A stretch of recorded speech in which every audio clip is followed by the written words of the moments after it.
I'm coming. Hey there, Grateful Gang. It's Lauren Blanchard-Zaleski. Welcome to Gratefully Living the Chronic Life. Today is our 1-year anniversary of my first broadcast. It was April 9th, I think I saw. April 9th, 2020 was my very first broadcast. So we're having a little 1-year anniversary celebration today. I've got an amazing guest who is now my new best friend, Kristi Nelson from A Network for Grateful Living. But before that, I just want to tell you, for those of you who may be new to the show is Gratefully Living the Chronic Life. Here, I've got a little, there we go. And it's a spinoff of my Facebook group, which is a closed group, Attitude of Gratitude with Chronic Pain. And if you live with a chronic physical and or emotional chronic pain, illness, disability, injury, we would love, love, love to have you in the group. We're a group that focuses on living joyful, fulfilling lives despite our struggles, which can be very difficult. And that's what our guest is going to help us with tonight. She's got quite a story. So for those of you that were here last week, we had an awesome episode with my friend Nicole Spatafora from Spatafloras on dirt therapy. I hope you all got your hands dirty and enjoyed nature over this past week. I got a lot of great feedback on that show. So it was pretty exciting. We've got a couple good shows coming up next week. Let's see if I can do this. Oh, here we go. Next week I am off, and I'll explain why when I'm talking to Kristi, because it sort of ties into the topic. But after that, we have the following week, April 22nd, we have Anastasia Bean coming on. She is a complex pain recovery coach. And a friend of mine, we're on the board of trustees of Chronic Pain Anonymous together. And she's going to talk about how to thrive living in a recovery mindset. And can I do this? No, I can't. Hang on. We got more. There we go. After that, we have the wonderful Dan Millman, who wrote The Way of the Peaceful Warrior. He's coming on Thursday, April 29th. Super excited to have Dan on and hear his story. If you have not read Way of the Peaceful Warrior, I highly recommend it. It's a beautiful book, very inspiring and spiritual. And then the following week, this is a new guest who I teased about last week. Her name's Joy H. Selak. She's the author of You Don't Look Sick, Living Well with Chronic Invisible Illness. And she's got an amazing story too. So we've got some great, great guests coming up and great topics too. So without further ado, the hour is going to go very quickly. I know this, and I'm totally geeking out over our guest. I'm just going to bring her on right now. It's Kristi Nelson from A Network for Grateful Living and gratefulness.org. Hi, Kristi. Oh, hi, Lauren. I can't even imagine how happy I am. I'm just ecstatic. I'm geeking out over you. Thank you. She just joined the group, and I'm like, Kristi Nelson, join the group. She has a new book out. I want you to tell Kristi about what you do with Network for Grateful Living and all that, but this is her book, Wake Up Grateful. It's one of those books that not only have I read through, well, you can see the stickies on the top and highlighting throughout it. It's something that I keep referring to because the information is so incredibly meaningful and helpful for me. And we're going to be talking specifically about a chapter she has called Savoring Uncertainty. I was lucky enough to attend a seminar, a free seminar that A Network for Grateful Living offered a few weeks ago on Savoring Uncertainty. I already booked Kristi as a guest, and then I emailed her and said, can we talk about this topic because it is so pertinent to today. So Kristi, thank you so much for being here. It's such a thrill. I really belong here. This is a great thing. And I love what you're doing. And hello, everybody who's here. I'm so glad to join you. So glad to have you. Let me tell you a little bit about Kristi, and then Kristi, you can fill in some blanks. Kristi Nelson is the executive director of A Network for Grateful Living. She has a master's degree in public administration from the Harvard Kennedy School and has spent more than 30 years in nonprofit leadership, development, and consulting. She has worked at the Center for Mindfulness in Medicine, Kripalu Center for Yoga, jealous, and Health, and the Soul of Money Institute. Kristi is also a stage 4 cancer survivor who cherishes living among friends and family in Western Massachusetts. So I'm also a person who's been living with a chronic illness for 10 years. So it's interesting, that figures in here. It figures in uncertainty a lot. So It does. And that's kind of why when I heard you were talking about that chapter, I'm like, I really need to find out more about this. And I was I was trying to be present in the seminar like we were supposed to be, but I was also writing down notes feverishly because it was just also learning how to flip the script, especially in these uncertain times, even if you don't live with chronic pain and illness. Kristi and I were talking a little bit prior to the broadcast where a lot of us are having something of re-entry anxiety with the country kind of opening up again, learning to be out in public again. Yeah. So Kristi, why don't you tell us a little bit before we get started on the topic, like how did you get to work for a network for Grateful Living? You work with the amazing brother, David Steindl Rast, who is like the father of gratitude and gratefulness. He is. He's incredible. And some people may know him from his TED Talk or he's written books. He's 95 years old. He's a Benedictine monk. He's this extraordinary teacher, leader, wise person. I'm so lucky to get to work with him. And how did I get here? Well, gratitude has really mattered to me for a long time. And this work is so important because it's not just gratitude, it's living gratefully. So that's what the whole thing is. It's such a distinction, and gratefulness, as you know, we differentiate from gratitude because it's an inside job. It's something that everybody has access to. It's how we can orient to life. It's gratitude in every moment, gratitude from the inside out. And yes, I know, gratitude from the inside out. Nice shirt show. I usually wear a different gratitude shirt every week, but I love that one for today. I love that. I was going to ask you that. Yeah, what the difference is between gratitude and gratefulness? Yeah. So gratitude, as it's typically defined, is a reaction to something that happens that we want to have happen. That something that happens is usually highly conditional, right? So it's a very conditional state of being, our gratitude, and it's very fleeting. And so those are mostly the basic things. So gratitude is a reaction to something. It tends to be kind of transactional. Something happens to us. It's fleeting and it's conditional. Gratefulness is gratitude from the inside out, which means that it's unconditional. We can bring a grateful orientation to life no matter what our outside circumstances are. It's not just when things are going well and we get exactly the thing we want and the green light. We get all green lights, when we're going on the highway and whatever. And it's not fleeting, it's lasting. And it's not a reaction. It's an internal proactive approach to life. It's a proactive approach to life. So it means we are constantly holding in our awareness all that we can be grateful for.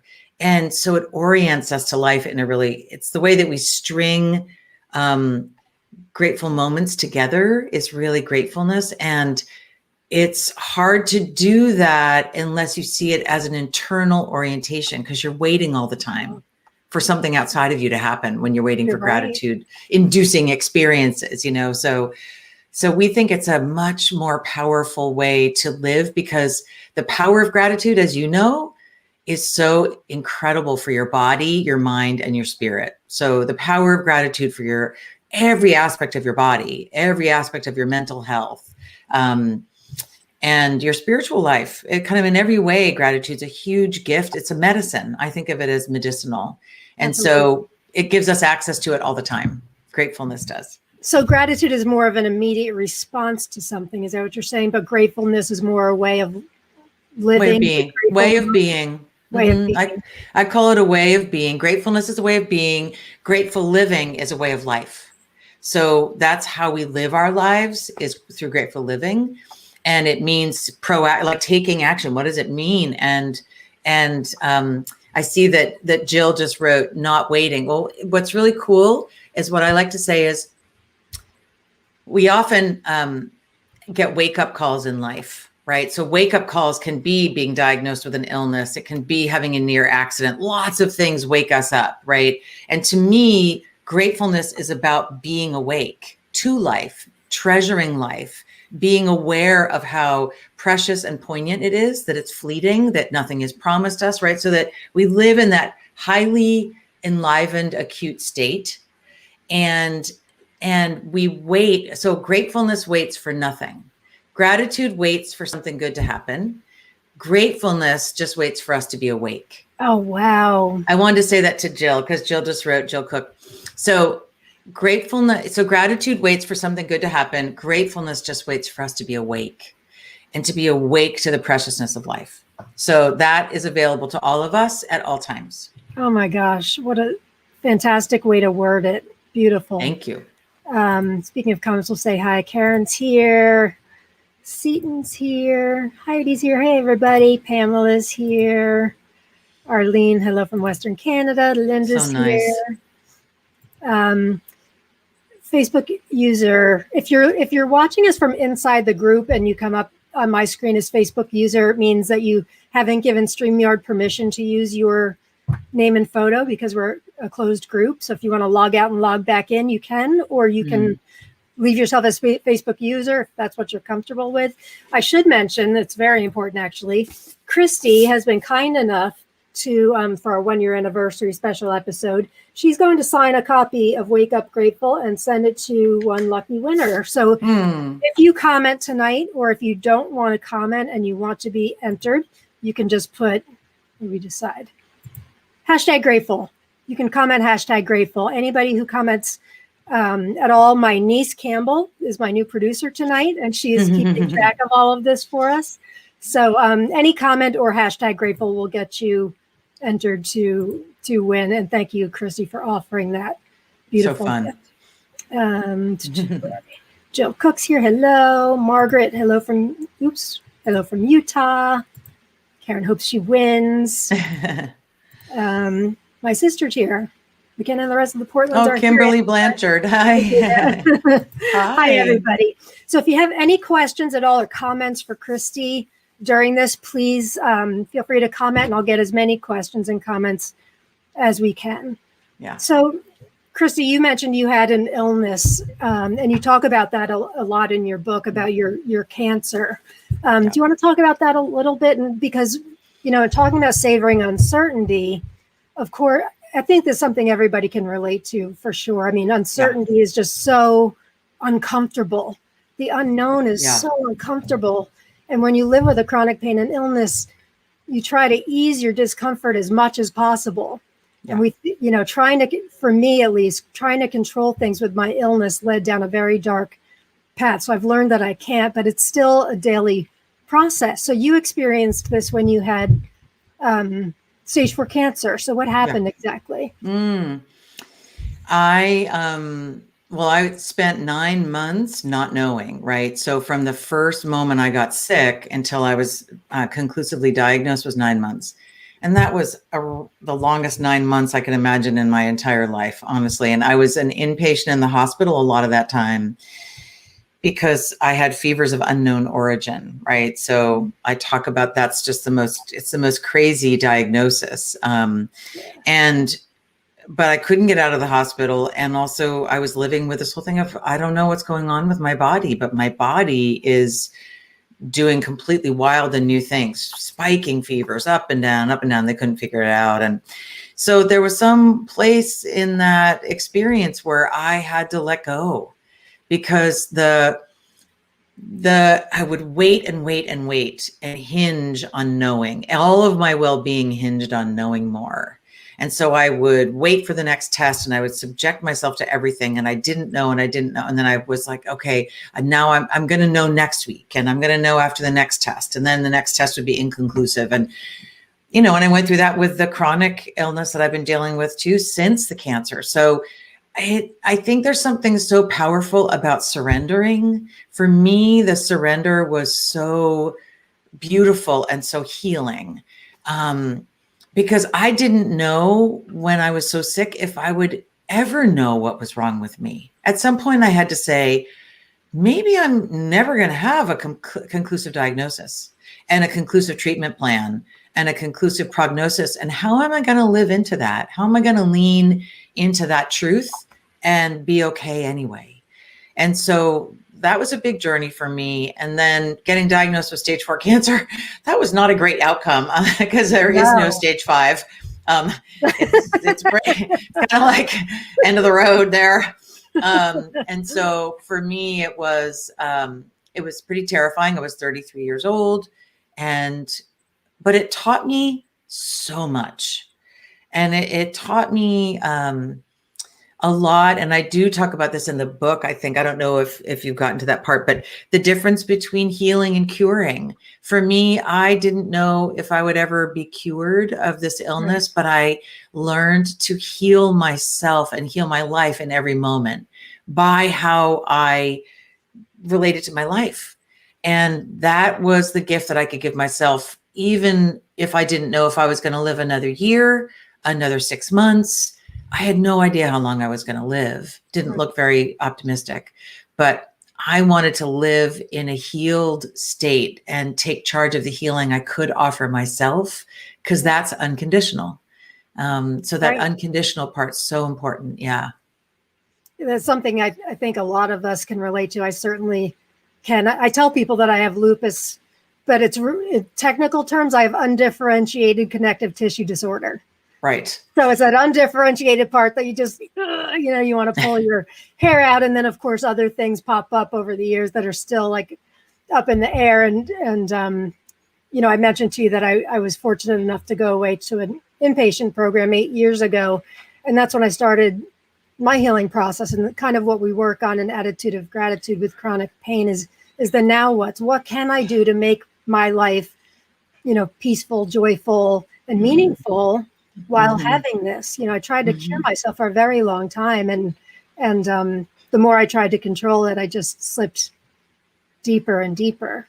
Yeah, I can relate completely. And I think that vigilance, which is kind of like, hanging your well-being on knowing everything and tuning in. So I think it's so hard on our nervous systems. So to try to heal ourselves and to be in a state of well-being at the same time that we're vigilantly giving our well-being away to knowing more, right? That's it's an internal contradiction.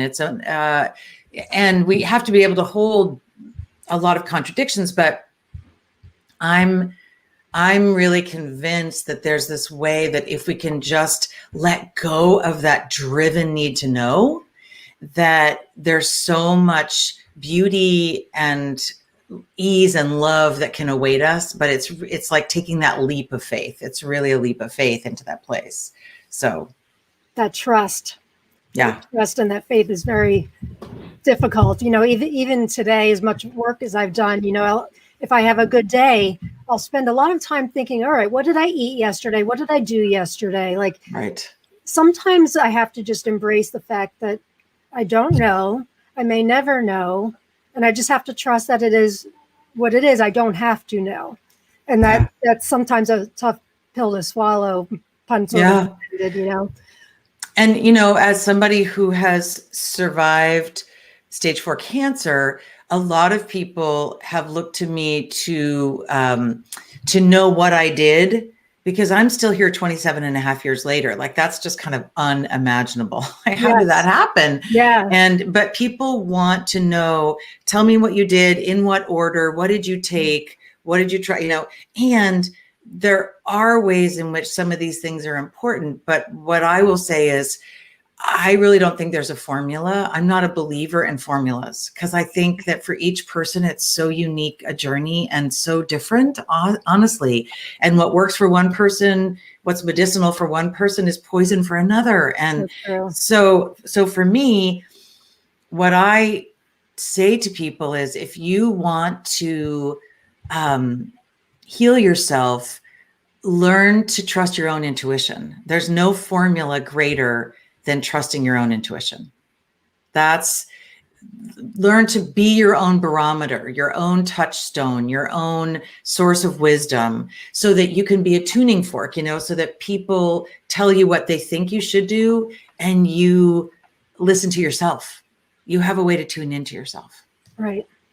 And that can be tough to do too, I think, sometimes, because a lot of the times we're not comfortable in this body that we're in. So for me, at least, I'll run and run and run, trying to get away from myself instead of just being with me. Yeah. And I know you talk about that as well. Yeah. But trusting myself again definitely took a while after I got sober. And then for those of us that have gone through the chronic illnesses, and you probably jumped from doctor to doctor, treatment to treatment, blah, blah, blah. We all know the same story, or very similar at least, and things don't work. Then you realize you kind of have to take matters into your own hands in a way with your own healing. And I never found any doctors that recommended in healing the emotional part of living with chronic pain and illness. Yeah. And also, I mean, I have spent years looking for the right specialist and the person who could finally be the one who would be the savior and tell me that what was true. And I gave a lot of my power away. And so it was really empowering to take it back in some way for myself and to say, what am I going to look for? So I think, there's a chapter in the book called Treasuring the Body as It Is. And I think that's just a really extraordinary opportunity that we all have. What does it mean to treasure our bodies as they are, as opposed to I'll treasure my body when, or, right. So I think that, and there's so much to treasure about the body, and we can fixate on what doesn't work or what's broken or what doesn't feel good. And there's all of this other terrain, this landscape that is so exquisite and so serving us all the time, and we neglect it and we deny it, and we always it's so tragic, how much of a landscape the body is.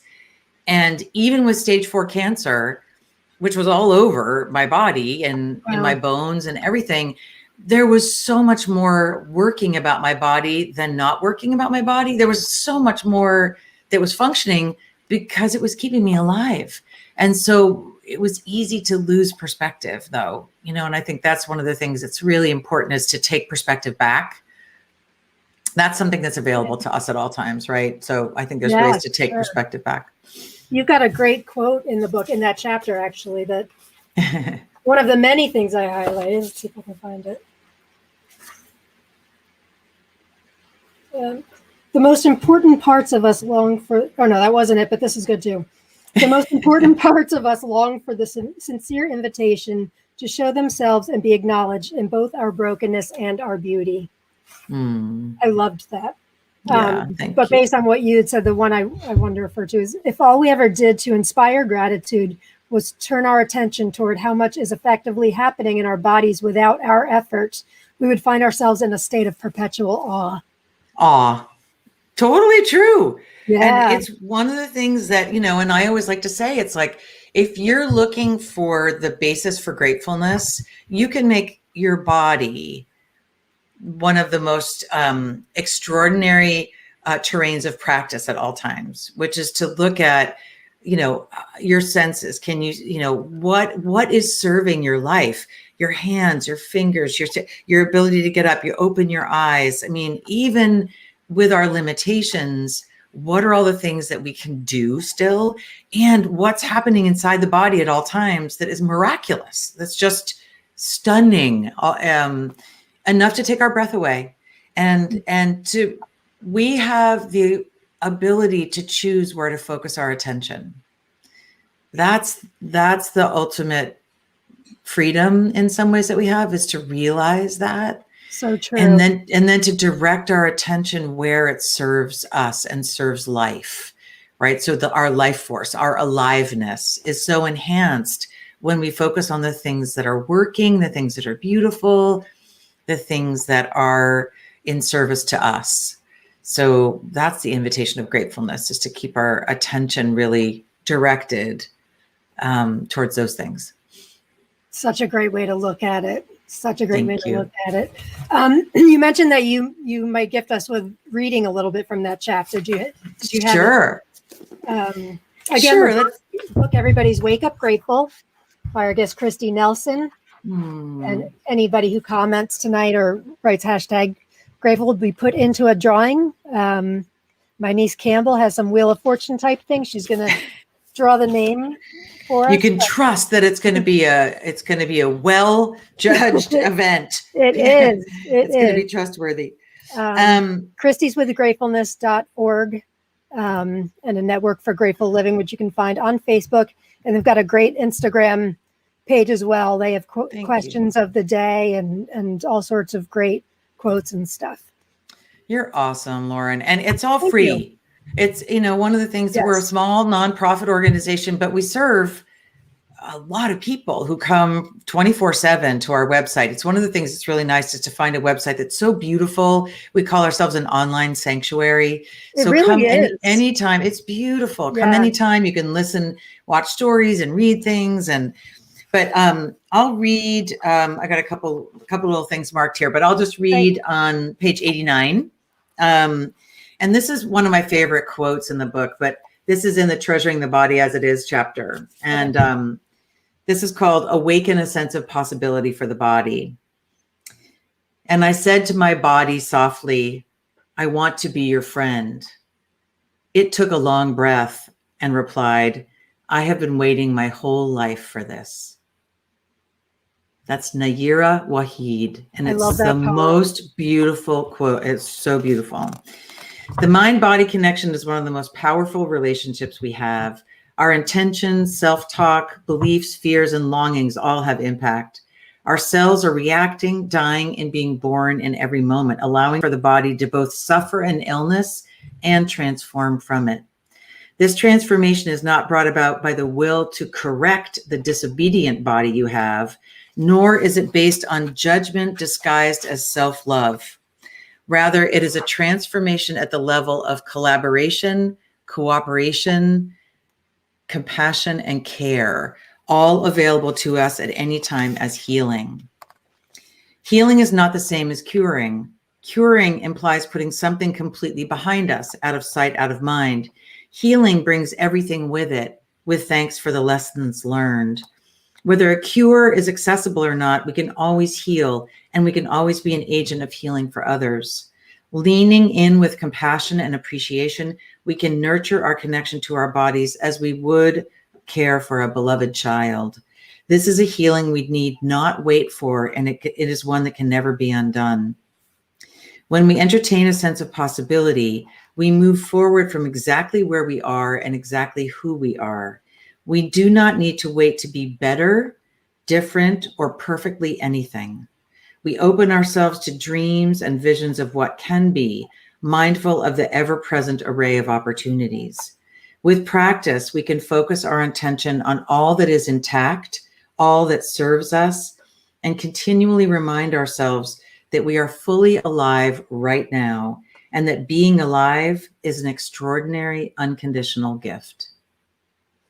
Beautiful. Yeah, it was so much fun to write. It was so beautiful to write something that I really wanted to have be a source of nourishment for people. So kind of like, Lauren, you're such a beautiful person reading this book, because I intended it to be something you could open to at any page at any time and receive a gift that would speak right to your heart. Yeah, the chapters,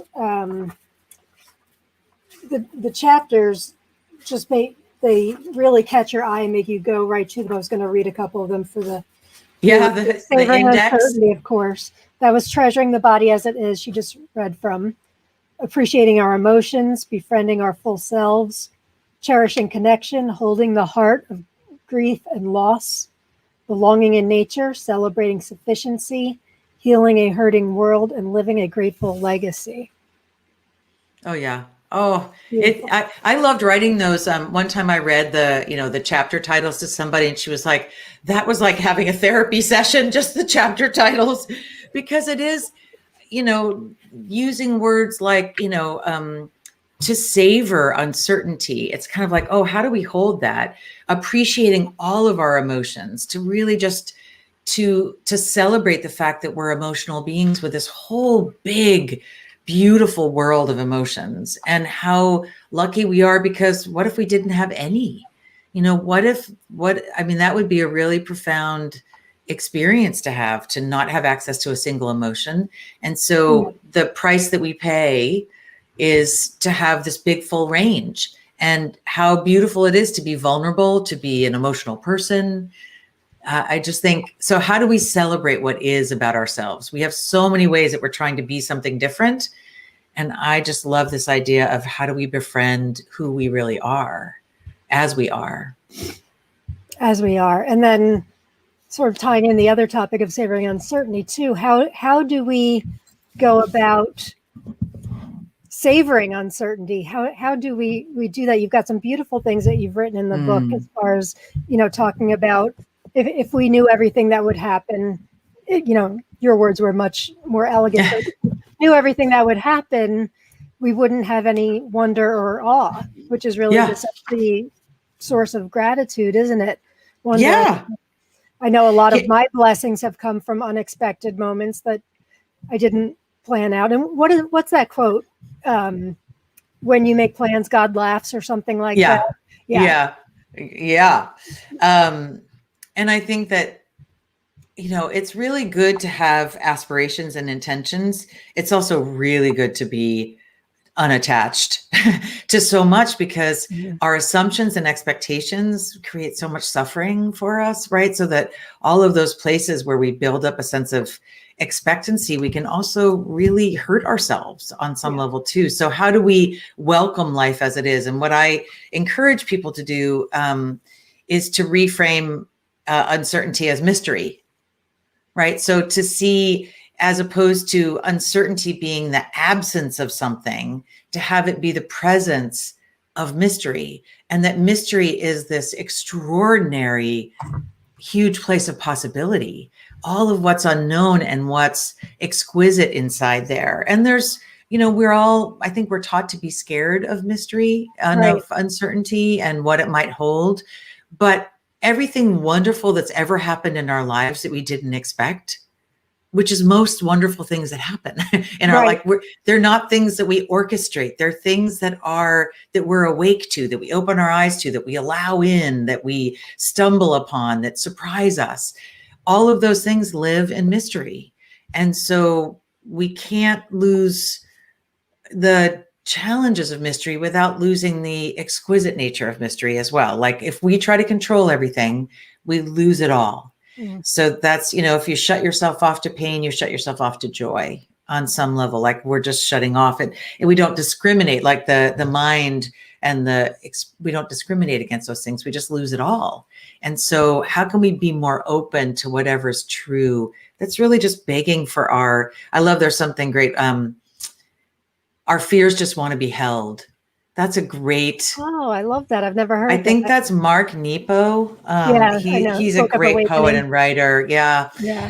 But our fears just want to be held. I can read this little chapter, this little section here, if you want one more. Please. Okay. This is about awakened possibility in uncertainty.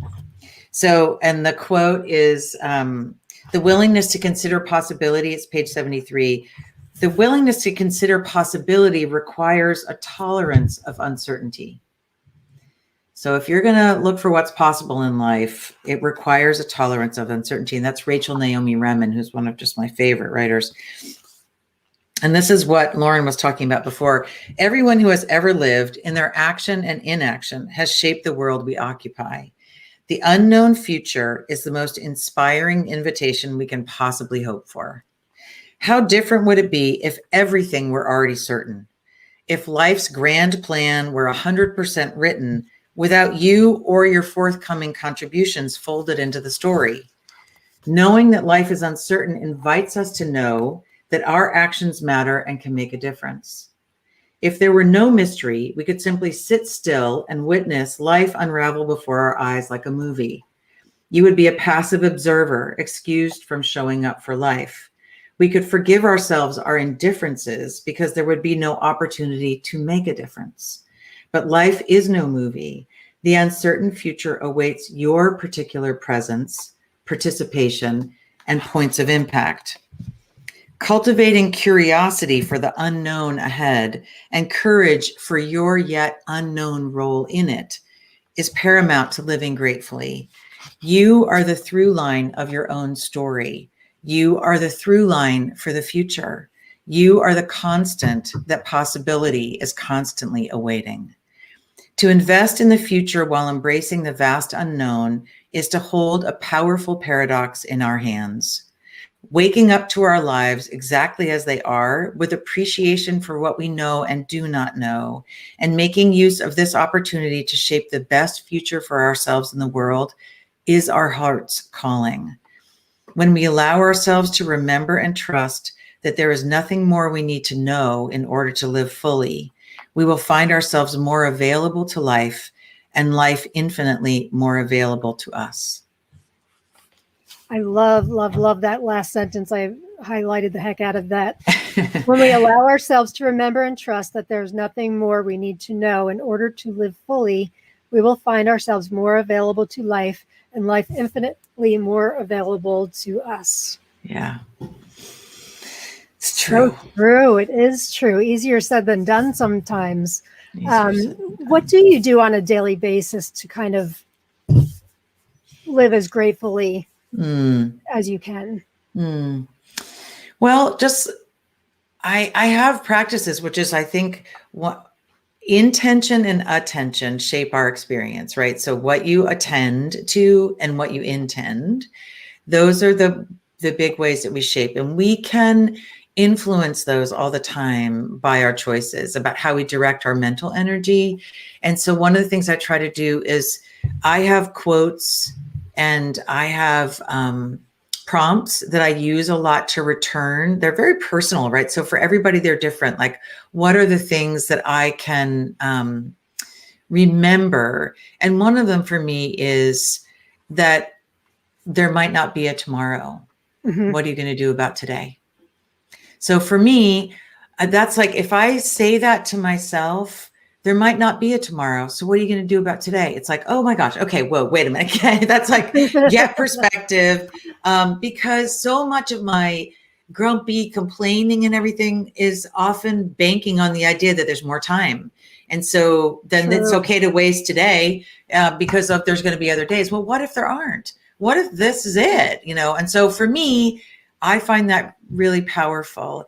I have a lot of practices in the book, like the have to get to exercise, which I think is incredibly powerful for people who are dealing with chronic illness and who have really busy, full, challenging lives, which so many of us do, which is to, whenever I find myself saying, I have to do this, I have to do that, I have to do, go to this appointment, I have to go to this meeting, I have to take care of this person. I have two older, I have my dad and my stepdad are both people who need care.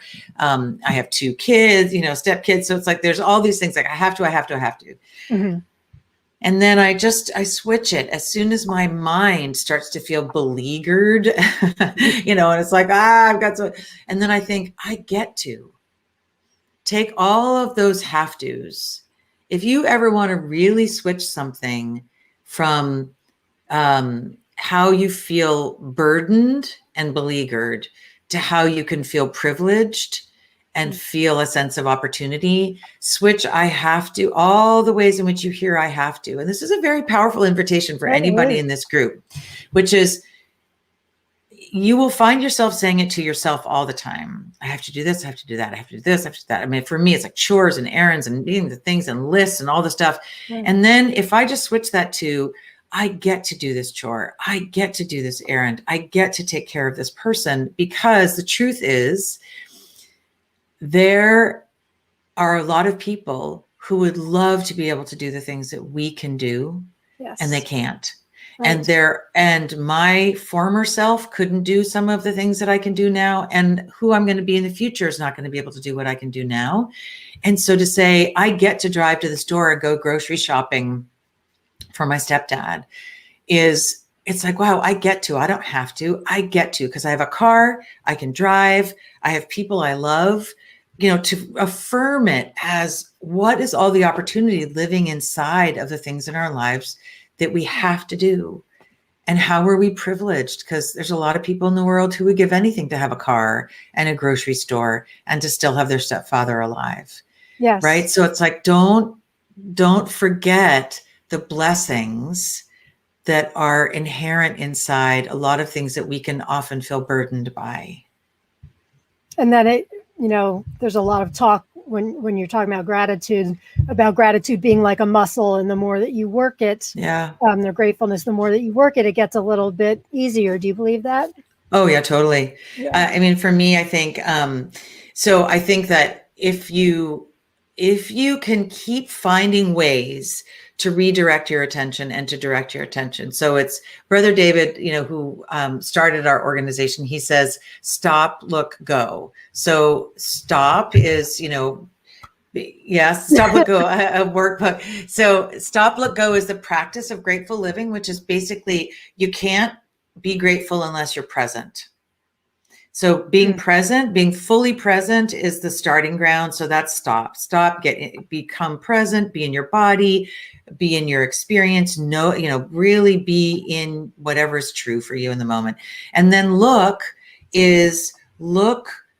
around you, look for beauty, look inside you, look at your body, look at notice everything around you. And I titled the book, The Transformative Practice of Taking Nothing for Granted, because gratefulness is the 180-degree opposite of taking life for granted. So if you want to live in a state of gratefulness at all times, notice what are the things that you walk by and take for granted all the time. When you turn on the water in the morning, when you turn on your electricity in the morning, when you get in a hot shower in the morning, when you put on your clothes and you have clothes that you can wear, that you like, every single thing in your life, if you uplift it and appreciate it as opposed to taking it for granted. Oh, here's this again. Oh, here's that person again. Oh, here's the cereal again. Oh, here's my here's my water. Here's my electricity. I think looking for what we take for granted and uplifting it and in our awareness is such a powerful practice. And so just look. And sometimes it's also difficult. One of the reasons why I wrote the book is it's difficult. Not all of us live in lives where we can look around all the time and say, oh, look at all the amazing, beautiful things I see.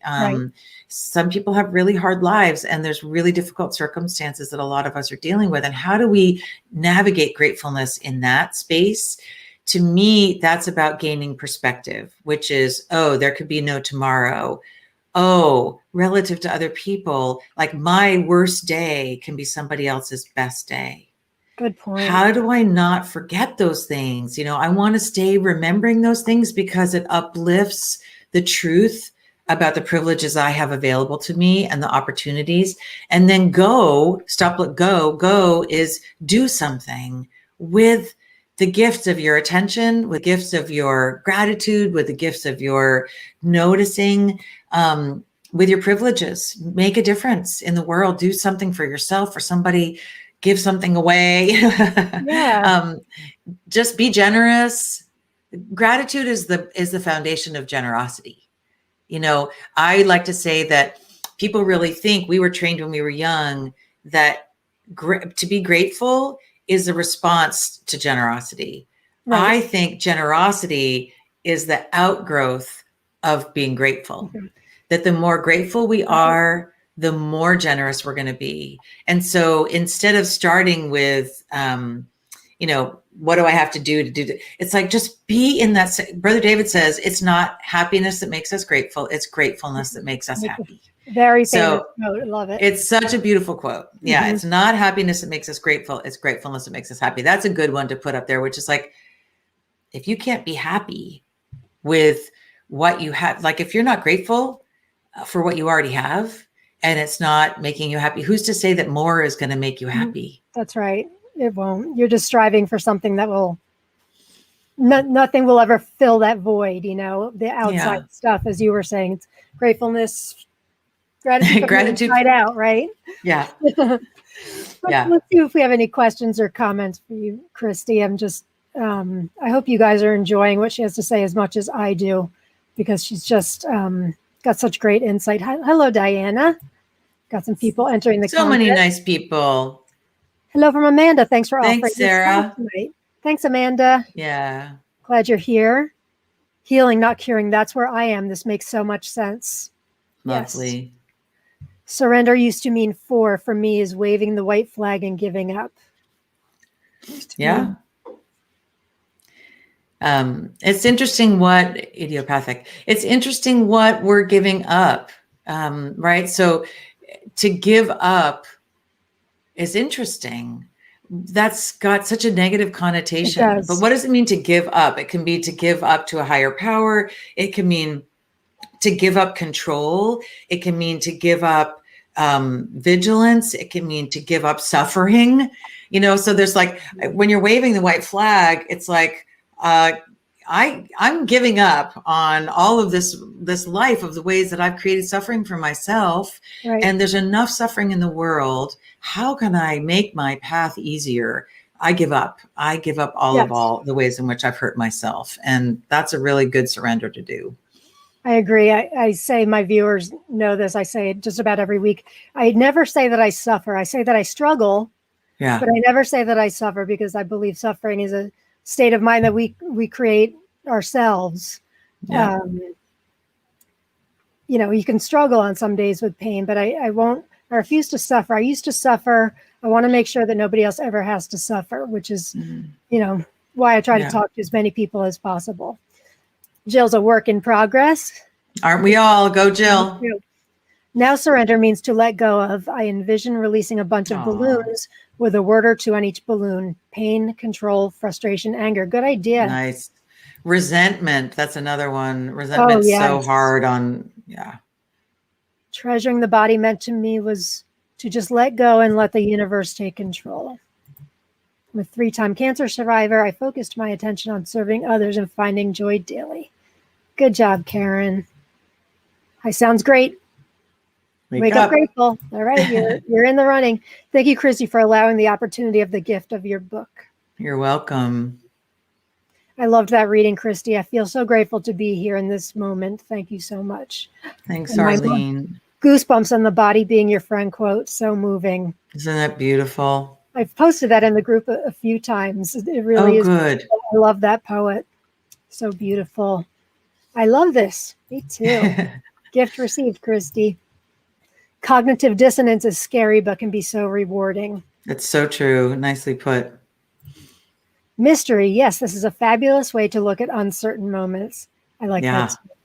There's a bunch of hi from Vancouver, Heather. There's a bunch of practices in the book. Actually, the book I filled with practices because I feel like I wanted to do something that was not just philosophical and poetic, but also really practical. Mm-hmm. And there's a lot of practices that I really enjoyed, which were about asking people to create a relationship to mystery that's really robust.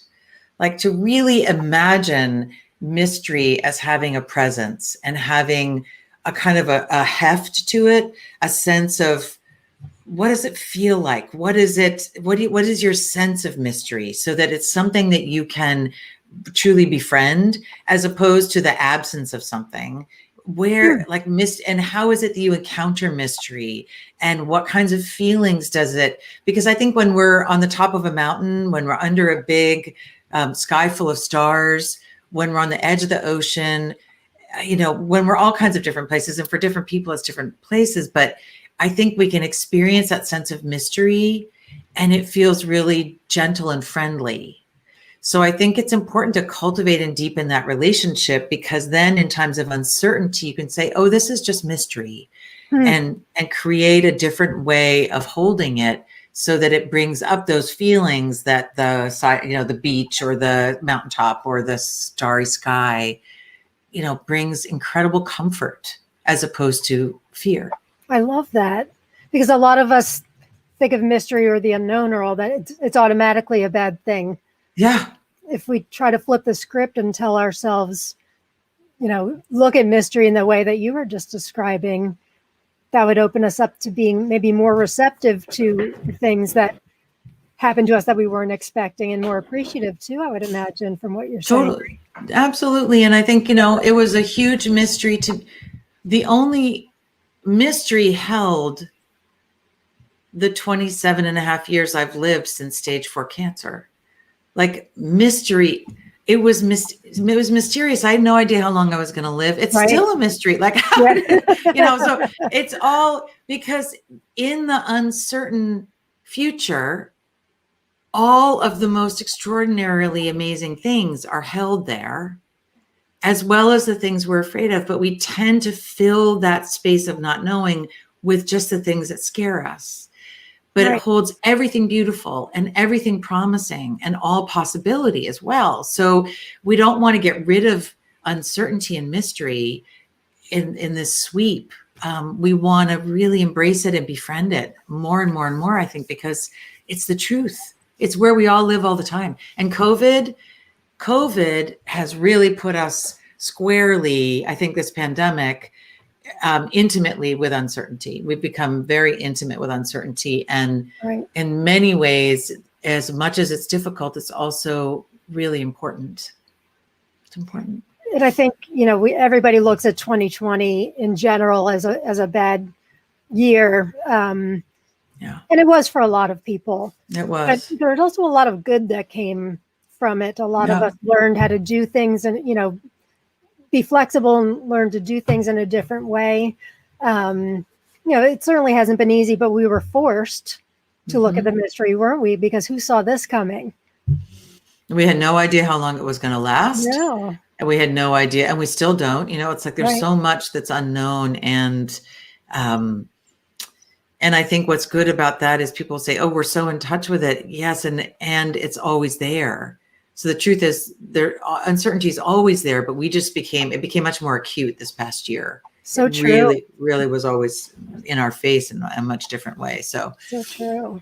And who knows what's going to be happening in the future as far as, will we ever return to that, normalcy that we had prior, or, it really is just a big unknown. People are getting vaccinated now, and you're kind of like, now what, Yeah.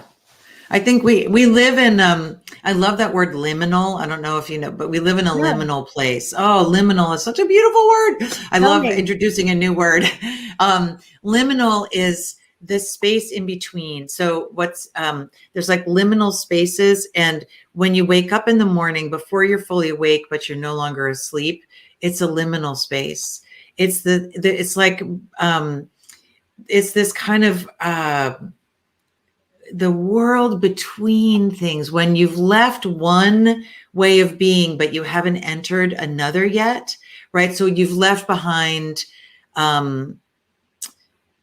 say you've left all these rituals and parts of your life that I was thinking about sobriety. So you've left a drinking life, but you haven't yet become sober. There's this liminal space in between where everything is very vivid and very available to you. It's not yet known. You don't yet know where you're going to go, but you've stepped out of something, away from something. You stepped off a cliff. Oh, there's the most beautiful saying. Let me fall if I must. The one I will become will catch me. Oh, that's beautiful. Let me fall if I must. The one I will become will catch me. That's a beautiful quote. So yeah, and you can sign up at Gratefulness for, we send out a quote a day. There's a subscribe button at the top of the homepage at gratefulness.org. And we send out a word for the day, quote every day. We have a daily question, which Lauren was talking about. We send out a poem every month. We have a beautiful newsletter. We have a member of the group who actually posts. She gets the emails and she posts them in our group. Good. Yeah, they're really good quotes. We work really hard, and we have great questions. And yeah, you do have great questions, and they're always very much. We do a daily question in the group too, but I'm always so struck by yours because they're just so having to look really, really deep in ourselves. And that's how we heal, isn't it? By looking deep in ourselves. Yeah. Let's get a couple more comments. I absolutely love that. Excuse me. Arlene says, when I plant bulbs in the fall, I plant because of the possibility of flowers in the spring. I also know that there is uncertainty that they will all come up, but I anticipate the beauty, and regardless of what shows up in my flower bed, I am grateful. It's beautiful. So on board with the power of our chosen replaced words and thoughts. Yes, love the I get to statements instead of I have to. Me too. Be intentional, be observant. Uncertainty opens the way for adventure. Everybody's getting it here, Kristen. I know, I'm so happy. My feelings of anger and rejection increase my chronic pain. Yes. Absolutely. They do. Nicole, love that liminal. I do too. I assume it's related to subliminal. Well, look it up, and it's so beautiful. It's kind of like there's many stages in our lives that are liminal stages where we're leaving a way of being and we haven't yet fully entered the next way of being. And so really in truth, there's a lot of our life right now that is that way, and it's a beautiful way to hold it. I think of it as diaphanous. I don't know, diaphanous. There's a kind of there's fabric that's diaphanous. It's like it's very floaty and beautiful. And I picture liminal being that way. It's like just this really ethereal place to be, because you've left something and you don't know where you're going completely, but you're in this really amazing place where everything's possible. So I think right now we really are in that place. I love that, liminal. That's liminal. You need to make that your word of the day. And great. So gratefulness.org and a network for grateful living. Love that. So unfortunately, I can't believe the hour's up already. This stinks. But so anybody who's comment, the book is called Wake Up Grateful by Kristi Nelson. Thank you. Just wanted to plug these as well. The Network for Grateful Living also has, Kristi took part in this book as well. It's this great little book with these wonderful pieces of artwork and gratitude quotes and questions. They offer just so much. You're welcome. I love gratefulness.org. And Kristi was talking about Stop, Look, Go. Brother David Steindl-Rast wrote this along with some other people, I think. Yeah. Kind of a workbook on being allowing gratefulness into our lives. Yeah. So, and one more thing, I found this today. There's a free kind of study guide that goes along with her book, Wake Up Grateful. Yeah. You can get that on gratefulness.org. So we have my niece is going to try to share the screen, and we're going to pick a winner. Let's see if we can. Yes, Karen, you can buy the book on Amazon. I can't believe how inexpensive it is right now. Yeah, I know it's down. It was so expensive in the beginning. I mean, it was $26.95, and on Amazon right now it's $17.99. I shouldn't say, but oh my gosh, look at that. Look at Campbell. Look what you did. How do you do this? My goodness. Let me see. Oh, do I click to spin it, or do you, Campbell? Oh, there you go. This is so cool. Thank you, Amanda. Thank you, Heather. Oh, Seton Silver. Oh my God, I've never seen anything like this. Yay, Seton won at our 6-year birthday party for Attitude of Gratitude with Chronic Pain. She won like 3 prizes. Oh so my gosh. You're a lucky woman. You know what, Campbell, are you able to spin it again? Because I actually have an extra copy. Now, the one Kristi's going to send out is autographed, but I did buy, because it was down in price, an extra copy. So we'll give out one more copy of these. So go ahead, Campbell, if you can spin it again. Congratulations, Seton. I hope Seton's still there. I have her address. I can get it for you. We have, who is that? Sarah Garrison. Yay, Sarah. Oh, Sarah Garrison just congratulated Seton. That's great. Well, this is the most fun. This is the most fun little group. It is great. And we've got some new names here who aren't in the group. So welcome. Congrats to Seton. Kristi, thank you so much for being here. I would love to see you on again sometime if you would ever grace us. You offer so much knowledge for everyone. I would be so thrilled. Thank you all. I'm just bowing to all of you. And that's Elizabeth. Is that Elizabeth Silver? Seton. Great. Yep. Hi. Okay. So please all take care, and I'm honored to spend this time with you, and I just can't believe, Lauren, what a gift you are. You are such a beautiful gift to this community and to the world. I'm so glad to know. That means so much coming from you. Thank you very much. Thank you, everybody, for tuning in live. If you're watching us recorded, thank you also for watching, and I hope you get as much out of this hour as I did. Love you all. Thank you all. Bye. Peace and joy. Take care. Off next week. Don't forget, no broadcast next week. Bye, gang. Bye. Stay grateful. Stay grateful.